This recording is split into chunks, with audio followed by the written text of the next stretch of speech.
the Baen Free Radio Hour.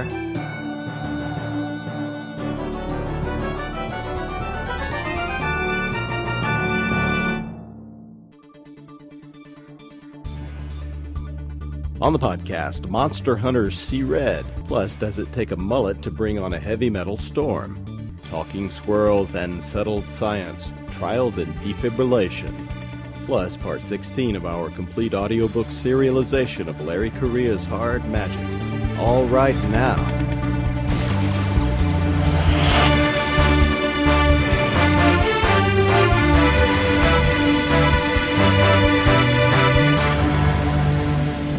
Welcome to the Baen Free Radio Hour podcast. It's an honor to have you along. I'm Baen editor Tony Daniel. On the podcast this time, we talk with Alan Pollack, Baen cover artist on many Baen books, including all the Monster Hunter series books by Larry Correia, and Larry Correia's Grimoire Chronicle books as well. Alan's cover will appear on the new Monster Hunter entry that's coming out, Monster Hunter Nemesis, which will be out in hardcover during the first week of August. Fascinating interview, so that's coming up. And we continue our complete audiobook serialization of Larry Correia's Hard Magic as read by Bronson Pinchot. But first, here's the news. Hey, we have new monthly free fiction and free nonfiction on the website, Laura. So what's up with the fiction and nonfiction this month? Well, for our fiction, we have a cool story by Charles E. Gannon, set in the world of his Nebula-nominated, and what was that other one he won? The Compton Crook Award? Compton Crook winner. Yeah. Fire with Fire, and in the world of the upcoming Trial by Fire, which will be out in August. Laura, what's the story on this story? Well, this one's called A Thing of Beauty, and in this future, the indie group isn't known for its humanitarian principles. They're all about the bottom line, even if that means taking steps that most would find appalling. But the higher-ups are about to find out that when you put human lives on a balance sheet, you may not get the results you're after. Also new for June is the second and final installment of an article by neuroscience researcher and science educator Dr. Ted Roberts, explaining what science is and isn't, and why the personality cult of the scientist is often misguided. Though we hear a lot of political Sturm und Drang to the contrary, Dr. Roberts tells us why science is never settled. Sounds interesting, and both of these are available at Baen.com, yes? They are. They're on the front page of the website, Baen.com. Check it out. Want to welcome Baen cover artist Alan Pollack to the podcast. Hi, Alan. How are you? Alan Pollack was born in New Jersey. He escaped to New York, where he attended the School of Visual Arts, Parsons School of Design, and the New York Academy of Figurative Arts in Manhattan. Do I have those right, Alan? Yes. Yes, you do. Yeah. So after knocking about for a bit, he was for several years a full-time staff artist at TSR, and then at Wizards of the Coast, where he illustrated what seems like hundreds of Magic the Gathering cards and other gaming pieces. His art has also appeared on the cover of Spectrum Fantastic Art. That's the well-regarded illustrators annual that all the artists look at to see what who's doing the best work. He's done cover art for many publishers, including a great many here at Baen. He is the cover artist for all of Larry Correia's Monster Hunter International series book, from Monster Hunter International to the latest, Monster Hunter Nemesis. He's also the cover artist on Larry Correia's Grimoire Chronicle books.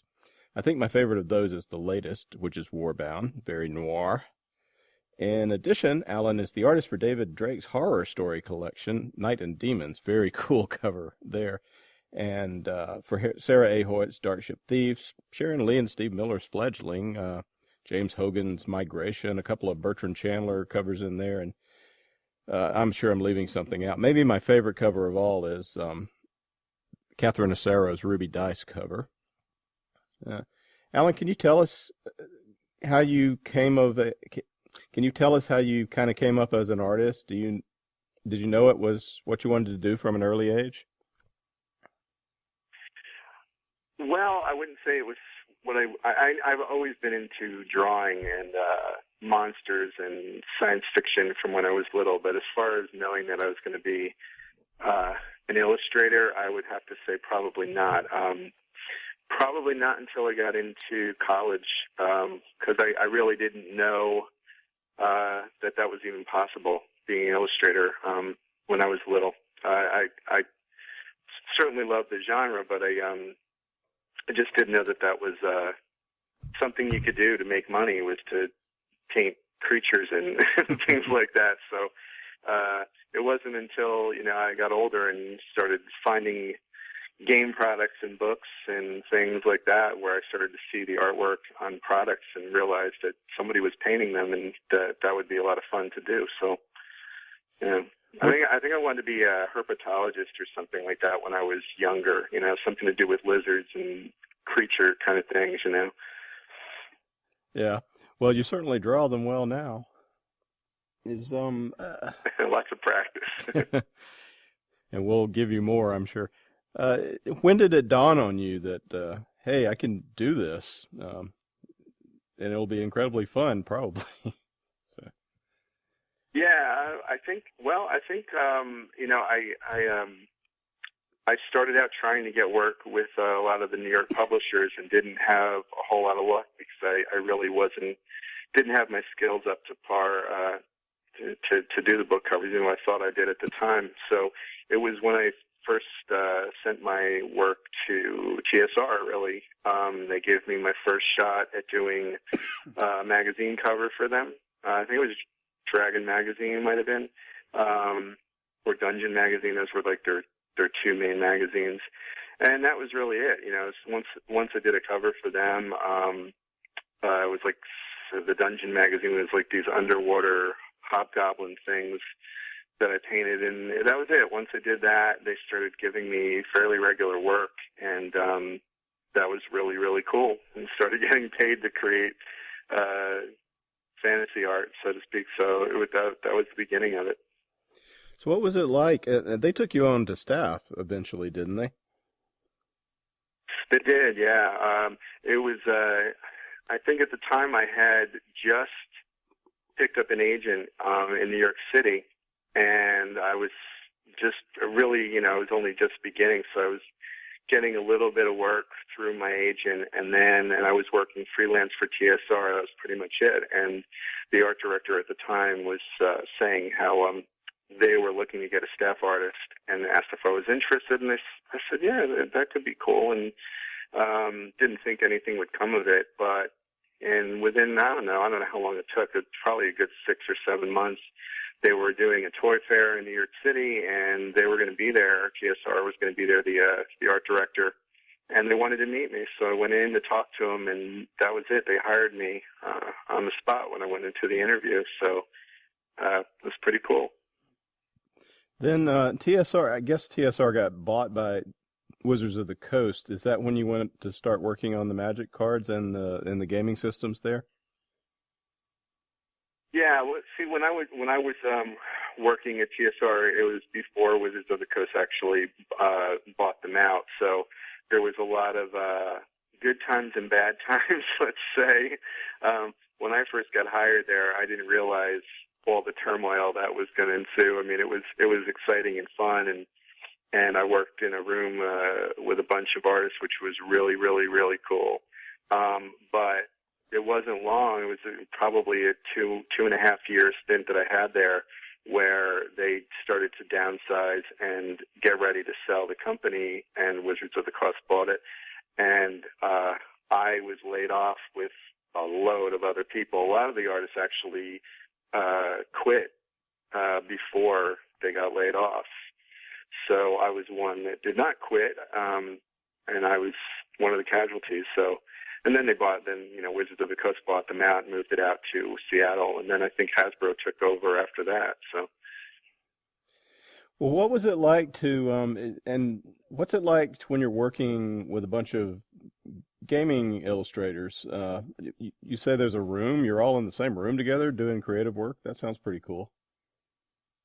Yeah, it's fairly unique. I mean, I'd imagine back in the day when Warner Brothers was doing the Bugs Bunny cartoons, I'm sure it was a similar setup. We had a bunch of guys animating and drawing and creating and goofing around, and that's kind of what it was like. It was it was me and, I don't know, I think 4 or 5 other artists. Not all the artists were in the room. There were 2 guys, Fred Fields and Paul Jacquays, I think they were the 2 guys that had their own little offices. But it was me and, you know, Jeff Easley and Tony Sudlow and Rob Ruppel and Dana Knutson. I'm trying to think if that's all of it. I think that's pretty much who was in there.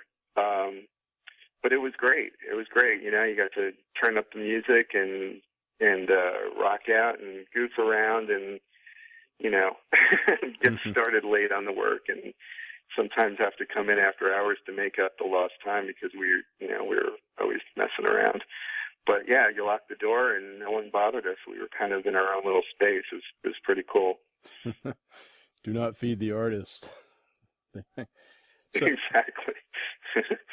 So, how many cards and various pieces like that do you think you ended up doing? I've seen a lot of cards that you did. Yeah, the Magic cards came after. The Magic cards kind of started after I was fired. It was probably a good, I don't think it was as much as a year. It was probably a good 6 months after I was let go that I submitted my work to Wizards of the Coast and started getting Magic cards. Yeah, I think at this point, I know I've done over 200 cards. I mean, I've been doing Magic cards for quite a while. So definitely over 200. And a lot of the cards get reprinted in their core sets that they launch every now and then. So, it's pretty cool. So it's an ongoing, you're still doing them? Yeah, I don't do them as much, but I still do them, yeah. That's cool. So, yeah, talking about book covers, when I look at a Pollack cover for Baen, there's 2 things that jump out at me. The first is the amazing action-filled composition that you bring to every cover, and the second is that you seem to, really everything just, I mean, it seems like it's jumping out of the book and saying, come and read me, reader. And the second is that you seem to have this love affair with the color red and all the shades of red. Am I misseeing this? You know, I see a couple of covers that don't have, you know, Monster Hunter Alpha is blue tones and grays, but, well, just tell us how you think about color as an artist, I think.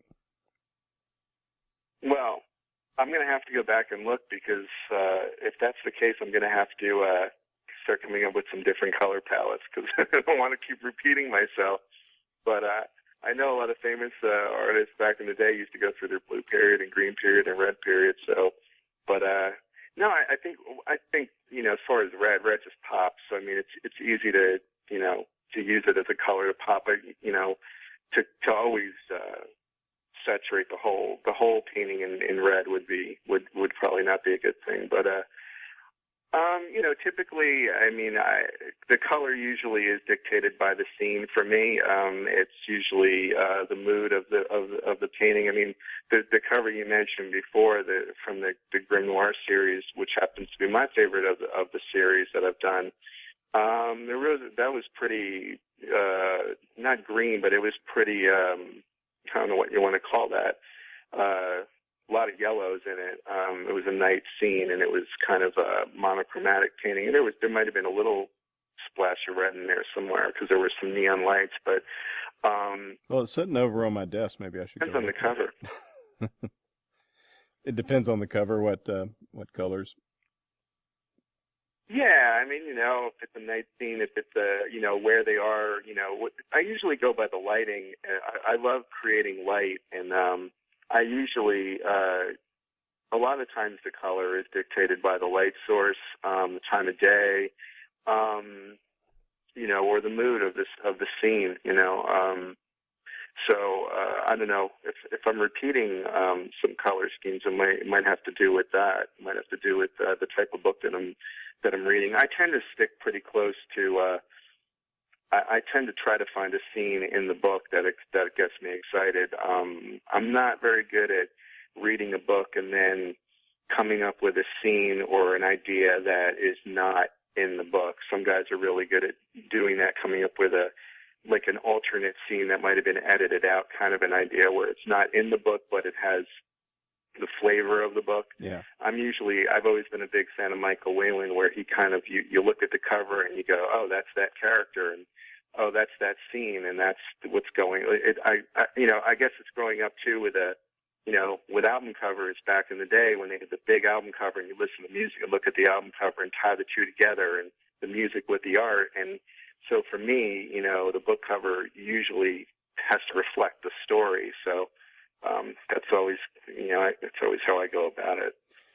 So, well, can you take us through the process? How would you make a Monster Hunter cover? How would you start, and how would it go until you finally got the thing done?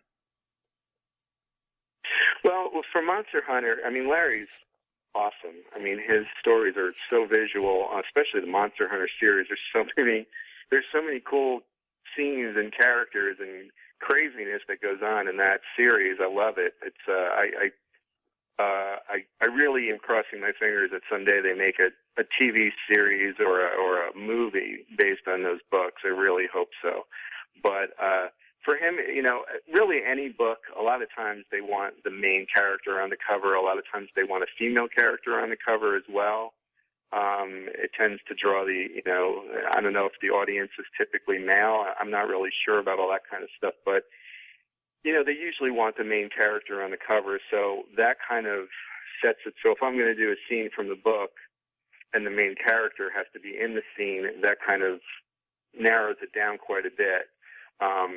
And then I try to find a scene in the book, and if there isn't a really cool scene that involves the main character, then I'm going to have to go the route of combining some elements to kind of get the idea across or the flavor across of, something that maybe wasn't described in the book, but is maybe an alternate scene, like I was saying. And I typically don't go with a scene that's near the end of the book because I don't want to give the ending of the story away, and I want someone to look at the cover and say, well, I haven't read that part yet. I'm almost at the end of the book. That must be the end. And, it kind of gives too much away. So I usually go with something in the earlier first half of the book, maybe. And that's it. Once I come up with something with usually the main character and some variations, I usually do several sketches based on that, different approaches. And something like Monster Hunter, I try to put a good amount of action in it. And my sketches are fairly loose. I don't get too crazy with really tight sketches. But then once the sketch is approved, then I go ahead and work up a tighter drawing. I use photo reference. I use models. Obviously, if you're doing any kind of creatures or fantasy elements, they're based on, you don't have a real life creature or dragon to model for it and pose for you, but it's usually based on lots of photo reference of animals and so on. And I work up a tight finished drawing and then sometimes do a color study. Baen has definitely had situations where they want a color study for their catalog, so sometimes you have to do a quick color study for them. And then after that, I go ahead and paint. Sometimes a lot of stuff I do for Baen is digital. I use Corel Painter, a little bit of Photoshop, but it's usually more for the editing some things for different effects, but most of it is done in Corel Painter. But I also do a lot of combination where I'll do oil and digital, go back and forth. So what, do the digital art, print it out, put it on the easel, and then bring it back and... Yeah, pretty much. I'll print it out and work on it. Or sometimes I'll just, I'll start off doing oil. I'll start off the drawing and the painting, and I'll get almost halfway or more than halfway done on, using oil, and then I'll scan it in and finish it digitally. So sometimes it starts digital and goes back to oil and comes back, or sometimes it starts oil and goes to digital. Depends on how I'm feeling it, I guess. Yeah. Does it ever bother you when you end up with not having a physical cover that you can then sell or look at, or is it just part of the job? Yeah, it bothers me. It bothers me most of the time. That's the downside. I mean, digital is fun. It's really cool. It's easy to make corrections. It's easy. You don't have to worry about things drying, and you can just be done with it at the last possible second and send it off and get it approved, and it's done, and it's awesome. And you can experiment a lot more than you can with traditional medium. But the thing that, got me into doing this kind of art was going to Society of Illustrators in New York and going to some of these conventions and seeing the actual paintings and the drawings. And that's really what, drove me to do this. That's the best part of it, is standing in front of the art. Anybody that's seen the book covers or seen magic cards and has not actually seen the original art is really missing out, because it's night and day. I mean, to be able to see the painting in front of you and the brushstrokes and know that somebody actually did that with their hands, it's a whole different experience. So I would much rather have a painting of every piece of art that I created, but it just isn't that way, and sometimes isn't possible due to time restraints. So, but I do find myself more and more doing my own art for myself,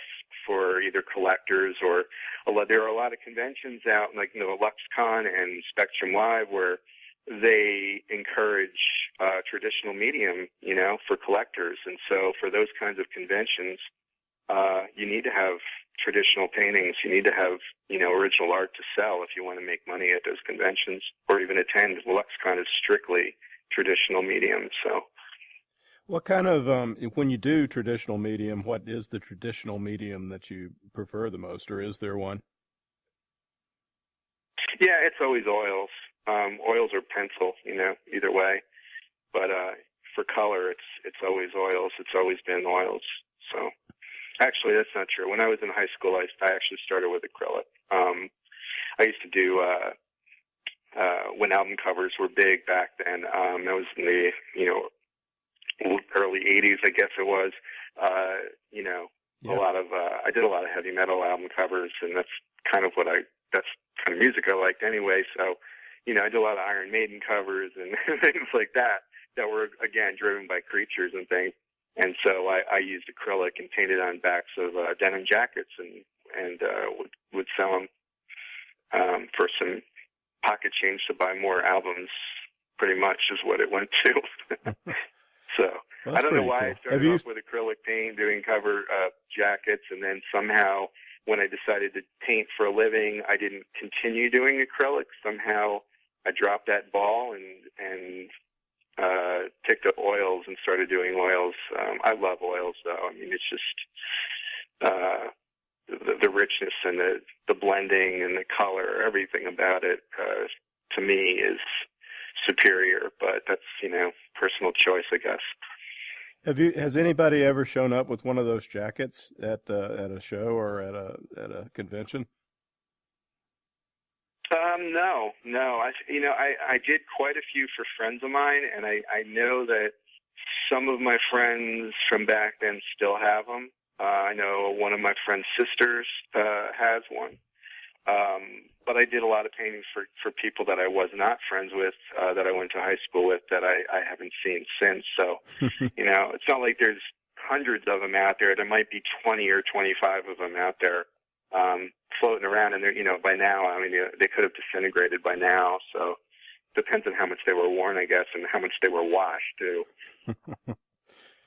You're washing away a Pollack original, man. So what does your studio look like? What's your setup? How do you work? What's a typical work day like? Or is there a typical?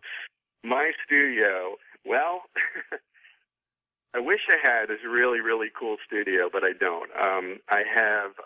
I'm living in a very large house. I'm living in a 3,700 square foot colonial farmhouse up here in the country.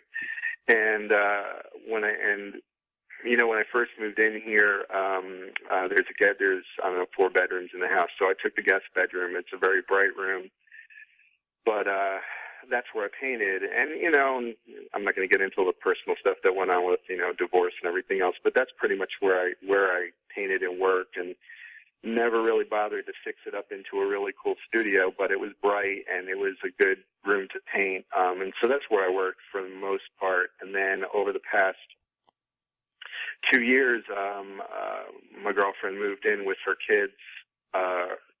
Well, her kids are here part-time.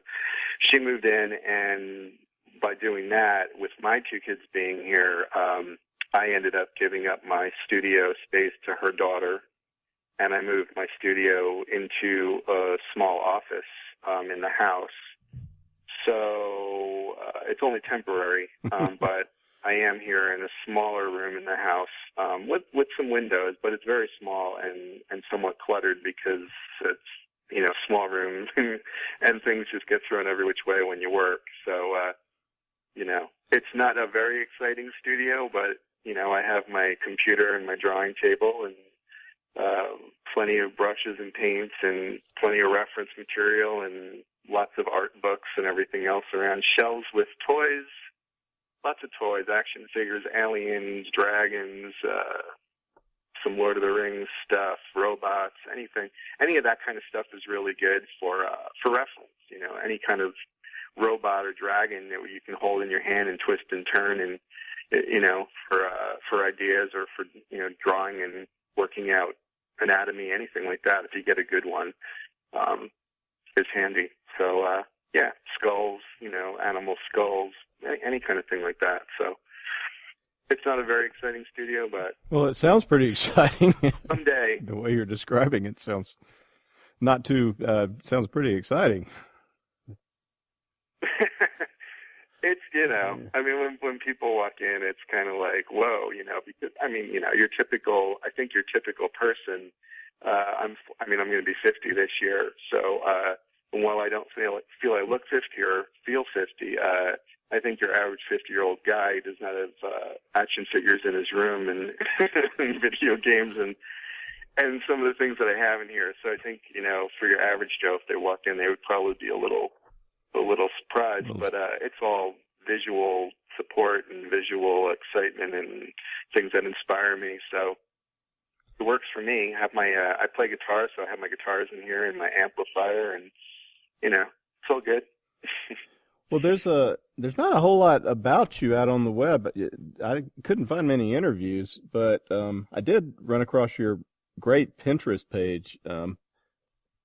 You collected all kind of cool art in your favorite artists board, and I encourage anybody to have a look there just for the discoveries that you out there might make from looking at Alan's influences. What are some of your influences, by the way, in science fiction and maybe beyond science fiction? I think that's what, Pinterest to me, I think, well, to be honest with you, I saw on Facebook Lauren Pinchot from Orbit Books was talking about Pinterest and that she goes there to find a lot of illustrators and was talking about how that's a good way to promote yourself through social media. So I figured, well, I don't even know anything about Pinterest. Maybe that would be a good idea. So I went on it. When I went on Pinterest, I knew nothing about it, and I started seeing all these really cool images and referencing. And I do so much referencing for images, for detailing, and for everything else from my artwork. So, and I'm always looking at artwork in general for inspiration and not to copy, obviously, but for just to see what people are doing and see what what's in, what's not in, whatever. It excites me to see other people's artwork.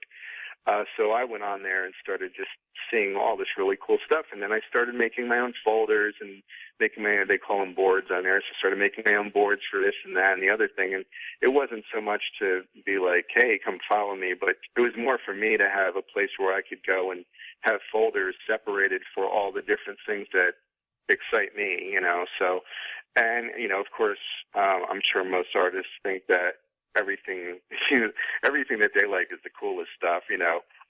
My dragons that I have on my boards are the best dragons because I know what a good dragon is, but of course that's silly. But it's all your personal taste. But I just go on there and my favorite artists on there. I have so many pieces I find new artists every day when I go on there, guys I've never even heard of, lots of foreign European artists I've never even heard of. that just do crazy art and all different styles. I mean, I tend to always, I'm drawn towards realism, so I tend to always go that direction, but I love animation, so animation inspires me. I like some art that's very simple. I like surrealism, a lot of modern surrealism, a lot of Brian Despain is one of my favorites. It's just cool imagery, fun stuff. It's not overly technical. It's not overly, it's not hardcore science fiction. It's not a specific genre. It's just fun, playful, cool stuff that excites me to look at. And this other guy, Bill Carmen, is a similar kind of approach. But I've always been a Michael Whelan fan, and Donato Giancola, and if I have to try to sit there, Brahm is one of my favorites, and Mark Zug, and there's just so many guys. I couldn't even begin to tell you all the guys, but Frazetta is always the top guy, But there's just so many, and on there, the other thing, one of the things that's really been getting me going over the past several years has been steampunk art. I really love the imagery for steampunk, so a lot of my newer stuff that I've been doing for my own portfolio has definitely been driven towards the steampunk genre. So I'll be doing a lot more of that for myself, and see where that takes me. But it's just fun.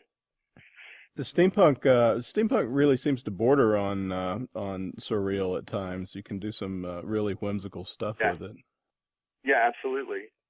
So I could definitely see Donato Giancarlo as an influence or just a friend. And well, he's both. I've learned a lot from him. I met him many years ago, and was introduced to him, and we hit it off. And he's great in that he's not one of these guys that is afraid to tell you things. He's not afraid to show you how to paint. He's not afraid to give little tips and tricks and show you how he does things, and which is great because he's all about spreading the wealth, and that's awesome. And so I learned quite a bit as far as traditional painting because it came to oil. So I learned quite a bit from him, from going to conventions and watching him, and coming to his house and watching what he does. For a while there, he lived in he's still in Brooklyn. When I lived in New Jersey, I used to go into Manhattan, and he and Tony Lizzie. I don't know, everybody knows who he is, but he's huge, mm-hmm. and the three of us used to do life drawing in Manhattan. We used to go to this class and get some pizza and then go to life drawing, and that was a lot of fun. But anytime you get artists that are willing to show you the ropes and help you out, it's awesome. I mean, and thankfully there's a lot of guys that are good like that. Well, what do you say to aspiring young artists when they come up to you and say, "I want to do this"? Don't do it. No, I mean, look, like anything that that you want to be good at, whether it's a surgeon or an artist or a baseball player, football player, anything that requires being one of the top people, and I don't know that I consider myself one of the top people, but anybody that strives to be the best, it's a lot of work. It's fun, and certainly if you can make a living doing what you enjoy, that's the way to go. You can't beat it, but it is not it is not sitting back and painting pictures and it's just easy. It's not easy. It's a lot of work. It's definitely a lot of work, and depending on how much work you have on your plate or how it's definitely in the beginning part of your career, you are putting in crazy hours. So I think for people getting into it, they need to know that it's not. You have deadlines you have to meet. You have your technical ability has to be way up, and your drive has to be way up, and your passion has to be way up, and you have to always be striving to get better, and consistency is super, super important. People are paying you a lot of money to paint, and they are looking for that consistency. So there's a lot that goes with it. And the other thing too that's been tough over the years for me, and I'm sure other people, is, they always say about reinventing yourself. I mean, after so many years, you got to reinvent yourself and come up with new things and new ways to different approaches, and that can be challenging too. And it's, get older and you have family and different responsibilities, and trying to find time to do your own work outside of your paid job. It's ongoing. It's not a 9-to-5 job. So, being, for people that want to get into it, they need to be aware of that, and, focus on a medium that they want to work in, and try to find as many artists out there that they can go to the conventions and talk to them and pick their brain and see if you can somehow find a convention where they're doing painting demos and watch them. And you'd be surprised how many artists, if you go to a convention, how many artists will tell you whatever you want to know, especially as far as what conventions to go to. And I don't know about what art directors to talk to, but there's so much more information now on that than there was when I was getting started. So, it's really all about figuring out that you really want to do it. I mean, if you really want to be an artist and really want to paint science fiction and fantasy art, and that's your passion, then you go for it, So did I see somewhere that you like to fish? I do like to fish. Well, is that a way that you keep yourself inspired? How do you keep yourself inspired to reinvent yourself and such? There's so many things that can inspire me. I mean, fishing is really just a way to release stress, really. I mean, I love, just getting out. I have a kayak. I go out in a kayak. I'm surrounded by the Finger Lakes, so there's beautiful country. And, whether it be hiking or going for a walk or going out in a kayak or just fishing off a dock somewhere, it's just a way to ease your mind. Or if you have to come up with ideas for sketches for a cover, I mean, it's a way to just, for me, I need quiet when I'm trying to come up with, an idea. If I'm painting, I could be on the phone, I could have music on, I could have all kinds of distraction when I'm painting, because I know most people probably think, when they see someone painting or they see a finished painting, they imagine it to be this monumental task. And Donato once told me, he describes it as paint by numbers, which it's really not, but there's less, you're not coming up with the idea at that point. The idea is where it takes a lot of thought and brain power and concentration in that you're really trying to come up with this great composition and plan and this thing that's going to be, hopefully never seen before kind of thing. You can overthink it, but I mean, that's where it's unique. For me, I need to be left alone in that period. I need to be away and quiet where I can think about ideas. I can't sit down to a blank piece of paper and say, go, because my wheels will spin and we'll draw a blank pretty much. So fishing is a great way to get out and kind of go, okay, so, that part and that story, and that was really cool. And I start thinking about the story and coming up with ideas, and as far as, being inspired, I mean, video games, I mean, movies, there's, crazy visuals now with CGI. I mean, it's just crazy what they can do in a movie and video games now that, are inspiring. Nature's inspiring, just going out and, depending on the weather and, what you come across, I mean, different lighting situations and different weather atmosphere, and I have waterfalls around here that are beautiful. So, you just never know. I mean, you could be sitting in a bar talking to somebody and there could be light catching somebody's face in such a way and you'll go, oh man, that's it. That's the lighting. That's the color I need to use for that painting. Or people could be talking, or there could be a band playing and you could say, oh wow, that composition, the way they're all posed there. I mean, it could be anything that could inspire you, for a particular, job or for your own personal piece. What are you working on at the moment? Right now, I'm actually working on a Baen cover. I'm in the process of reading this story. It's actually Chandler. I guess you call it a compilation. It's 3 stories they put together. We call them omnis. Yeah. Cover on it. Yeah. Yeah. So A. Bertram Chandler. Those. Yep. So I'm doing one of those right now. I'm in the middle of reading through those books, and I have what else? An ebook, a Larry Correia ebook, based on his grimoire series, a short story that I have coming up. That's pretty cool.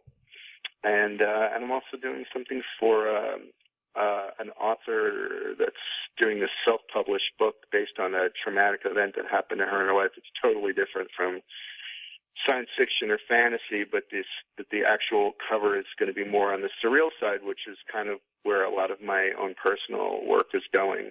So that's been kind of fun.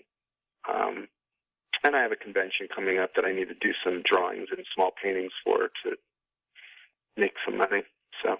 So you still go to the conventions, and is it enjoyable or is it a grind?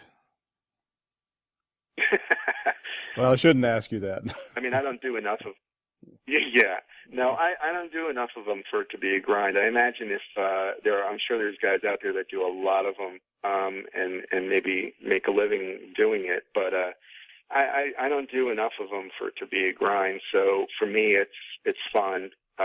You get out, you stay in a hotel for a few days, and you meet your fans, and you're signing autographs. I mean, how many people can say they can sign autographs on a weekend? So it's pretty cool. I can't complain. I mean, magic's great because magic actually pays your way. And you go all over the world, pays your way, and you get to make money on top of it. So it's not a bad deal.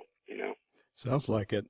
Hey, I got to ask you, since you mentioned that you painted these, you were into album art and these heavy metal, did you have a mullet back then, Alan? No mullet, no. No mullet? No, I had long hair, but I didn't have a mullet, no. Mullets were kind of silly. So mullet to me, it was, well, I mean, I didn't have that kind of a job, I mean, that's the thing. When you're an artist, you don't need a mullet, You can look however you want to look. You're not, typically, even when I worked at TSR, I had long hair, but really long hair. But it didn't matter. I mean, I wasn't a manager. I was an artist. So I've been an artist and a musician. That's what I've been. So I didn't need to do the business in the front, party in the back thing. I could be party all the time, which is what it was. In the 80s when I was in a metal band, so in the 80s I had, David Coverdale hair. I had the big, mop up there, so no mullets. Alan Pollack's latest work for Baen can be seen on the cover of Larry Correia's Monster Hunter Nemesis. It's out in hardcover now at booksellers everywhere. Alan, really, thank you so much for being with us today. I appreciate it. Thanks for having me. And now here is part 16 of the complete audiobook serialization of Larry Correia's Hard Magic as read by Bronson Pinchot. This portion of Hard Magic is provided by Audible.com. Get the complete audiobook at Audible.com now. If you are not a subscriber, you can get the entire audiobook free or choose from more than 100,000 other titles when you try Audible free for 30 days. Here's what has gone before. It's the 1930s in America, but it's an America that has been magically changed. In the 1860s, a handful of people from all walks of life were visited with special magical talents, and each generation more are so affected. These people are called actives. Most actives use their powers for good, but some do not. Jake Sullivan is a private eye. He's also a former soldier, an ex-con, and an active heavy, the type of active that controls the force of gravity. Jake is good at that. Now another active, young Faye Vieira, has witnessed her grandfather being killed by bad men who were after something Faye's not sure of, but she knows that they also want it from her. Faye is a traveler. She's a powerful active who can go wherever she can visualize. Her grandfather's last words have led her to San Francisco, to an address that may hold the key to her future and provide her with a chance to escape those who are still hunting her. Here is Bronson Pinchot with Part 16 of the complete audiobook serialization of Larry Correia's Hard Magic. Chapter 8. Why did I join the First Volunteers? That's a tough one. My older brother Matt, he just liked to fight and figured Germans would serve as good as any. My other brother Jimmy, he was simple. He went wherever we went. Me, I was the one that liked to ponder on stuff. Roosevelt did like he did before with the Rough Riders. My daddy was a Rough Rider in Cuba. President Wilson didn't want him to go, but General Roosevelt wanted to prove that actives were good for the country. Got himself killed in the process. Never did like his politics. Too progressive for me, but I'd follow that man into battle any time. Lousy politician. Great leader. Sorry. The question, why'd I go? I guess I felt a duty to show that actives could be useful, that we could be the good guys. I was a fool. Jake Sullivan, parole hearing, Rockville State Penitentiary, 1928. Mar Pacifica, California. The three strangers drove Fay south along a road overlooking the ocean. The young man, who introduced himself as Francis, was driving. Lance was sitting up front, and the woman, Delilah, was in back with her. The man that had tried to hurt her was on the floor with his ankles and wrists bound and a burlap sack over his head. Every time he started to move, Delilah would kick him again as a reminder. Lance had taken a piece of charcoal from the ruined house and drawn a complicated mark on the unconscious man's forehead before pulling the sack over his head. She didn't know what that was supposed to do, but it seemed to satisfy Lance. Fay had started to ask questions in the car, but Delilah had shushed her, explaining that if the general, whoever that was, decided to let this man go, then the less he knew the better. Fay had a suspicion that Delilah had just said that out loud so the man on the floor would have some hope, and maybe that would make him more cooperative. Or maybe she just didn't want to talk. After all, Fay thought, why would a beautiful, sophisticated woman that could jump across a vacant lot and throw men through brick walls want to waste her time talking to a hayseed bumpkin from El Nido by way of Ada, Oklahoma? The only other conversation was when Lance apologized for his swearing and called her little lady. He said that he tended to cuss more when his mind was in more than one body at a time. So Fay went back to spinning in her head, examining the car, the finest thing that she'd ever ridden in, all shiny chrome and bright blue paint and soft leather, intricate mirrors on top of the spare tires, and a little golden angel on the end of the hood. She watched the ocean, amazed at how far it seemed to go until you could see the curve of the world at the edges, and even the people she was riding with, at least two of them just as special, if not more so, than she was. It was all very intimidating. They turned off the main road onto a windy gravel path. They drove under a stone arch with elaborate writing on it. Fay could read, but these letters didn't look right. They looked more like what had been scratched in the ashes of the burned house than normal words. There was a blocky shack behind the gate, and someone watched them through a dark window as they passed. Or maybe something, Fay thought, as the shape swiveled to follow them, and it looked entirely too triangular to be a person, unless they were wearing a very strange hat. The house at the end of the lane was spectacular. It was 3 times the size of the Vieira's milk barn, only instead of holding cows, it was made for rich people, and it was on top of a giant finger of land that stuck out into the ocean. 3 sides around the house turned into cliffs that ended in waves crashing on black rocks far below. The front of the house had tall white pillars and more windows than she could quickly count. They parked inside a garage, which seemed strange that there would be a space actually inside the house to leave your car, but this was big enough that they could probably park 4 tractors inside and have room to spare. She was having a hard time wrapping her brain around the kind of wealth it would take to build something like this, and suddenly the little wad of money hidden in her traveling skirt seemed pathetic. Delilah, would you kindly drag this piece of trash downstairs and lock him in the basement? Lance asked. We'll get to him in a bit. My pleasure. Delilah grabbed the man by one ankle and yanked him out onto the cement like he was a piece of bad luggage. She seems kind of scary, Fay said to the two men once Delilah was gone, the man bumping painfully down the stairs behind her. Is she going to kill him? Francis shook his head. That gunsel, the people he works for, shot Delilah's father down in cold blood. For all we know, he might be one of the ones that did it. Serves him right. Fay studied him. Francis seemed like a nice young man, polite, friendly, well-spoken. She even had to admit that he was rather handsome. He talked like he came from the big city, but not from the poor big city, but a place with schools and houses like this. He turned and caught her staring, and she looked away quickly. Then again, he had blown a man's head off earlier without hesitation. She reminded herself that she needed to be on guard. It wasn't like she knew these people. Lance gestured for the door. Let's go get that thumb looked at. Never been bit by a squirrel before, though I have bit people as a squirrel. It looks like it hurts. You're probably hungry, too. We'll get you a room where you can clean up before supper. Fay looked down at her shabby dress. It was covered in dirt, coal dust, and speckled with dull red drops of dried blood. She had even gotten the seat dirty in the car. Sorry for the mess, she said sheepishly. What? Lance said gruffly. This? He snorted loudly.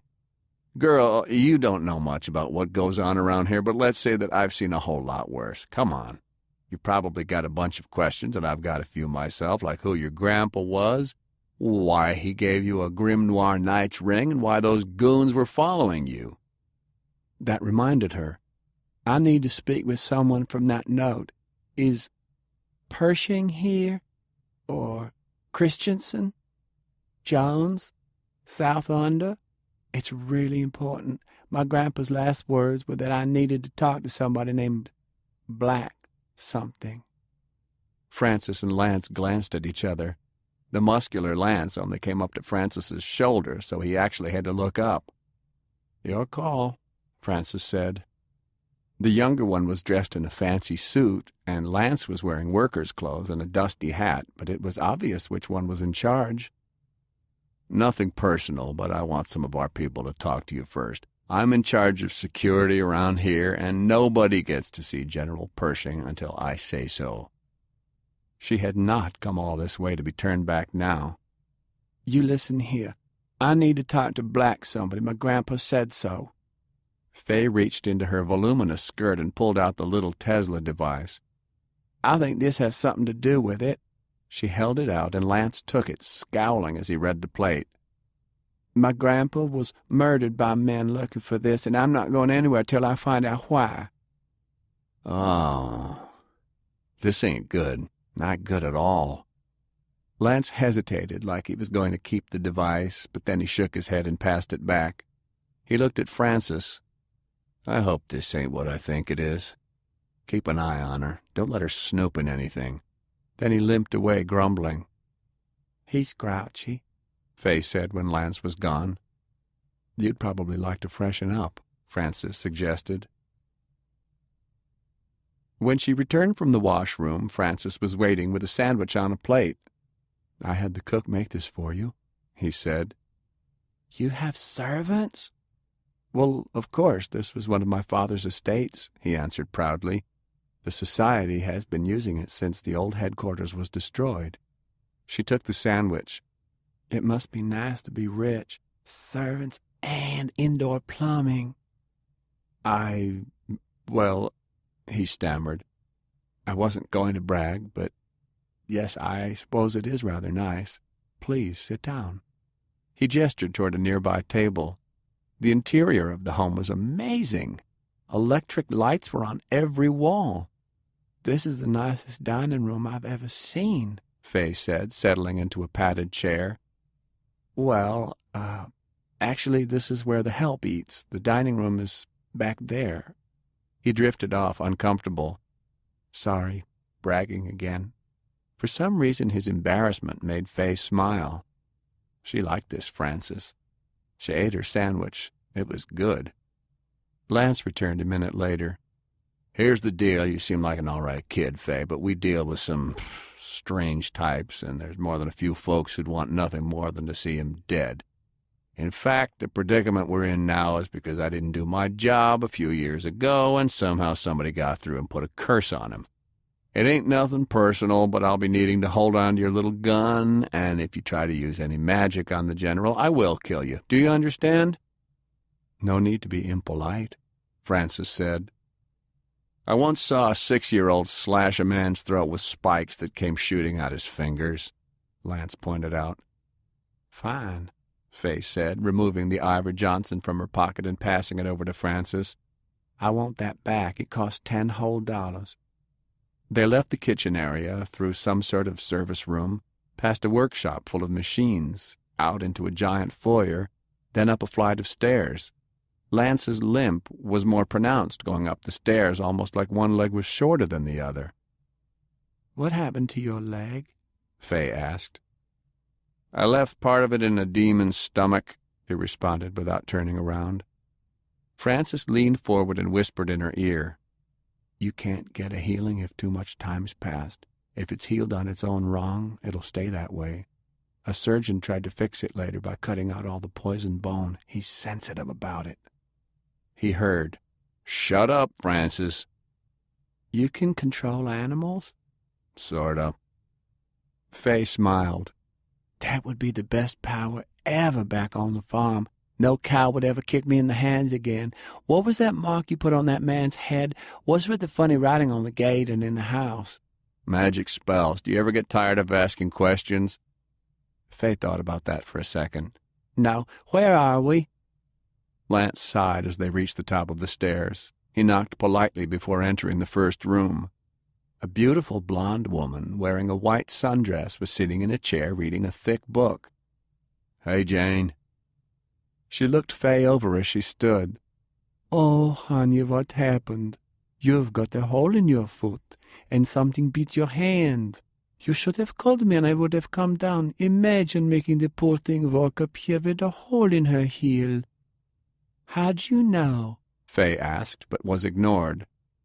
"She didn't tell me nothing about foot problems," Lance said defensively. "Damn, woman, how was I supposed to know?" "Is she okay?" Jane asked, looking to Francis for confirmation. "She must be since you brought her up here." "She didn't burst into flames when we crossed the barrier, did she?" Francis said, pointing back at the doorway. There were more of the curious letters carved into the wood. "Hold still," Jane ordered as she set her hands on Fay's shoulders. Jane's hands were extremely warm, so warm that Fay could feel the heat through the coarse fabric of her traveling dress. Then her hands were ice cold, and now Fay was hot, like she was burning with fever. She wobbled for a moment, dizzy as the flash of warmth passed. "What just happened?" "The hole in your foot will be closed by supper," Jane answered. "I just gave you a little help is all." Fay's thumb felt puffy. She held it up, and the punctures from the squirrel bite were now just purple indentations. An actual healer! Only millionaires had healers. Fay felt lightheaded. "I can't afford to pay you." "Oh, honey, you've been listening to too many radio programs." Jane clucked reprovingly, picked up her book, and returned to her chair. "Don't keep the General up too long. He's having a bad day." "It's about to get worse," Lance muttered. That was part 16 of the complete audiobook serialization of Hard Magic by Larry Correia, as read by Bronson Pinchot. And that's it for the podcast. Thanks to Audible.com, thanks to Laura Haywood Corey, and to podcast theme composer Ruth Judkowitz. And a giant attack lizard descending on a special tribute concert by Def Leppard and Motley Crue, and raking havoc in his front yard for as long as it takes him to paint the scene, to Alan Pollack, Monster Hunter series illustrator and Baen cover artist extraordinaire. By the way, he does not have a mullet. Please join us next time here at the hammering heart of science fiction and fantasy, and keep reaching for the stars.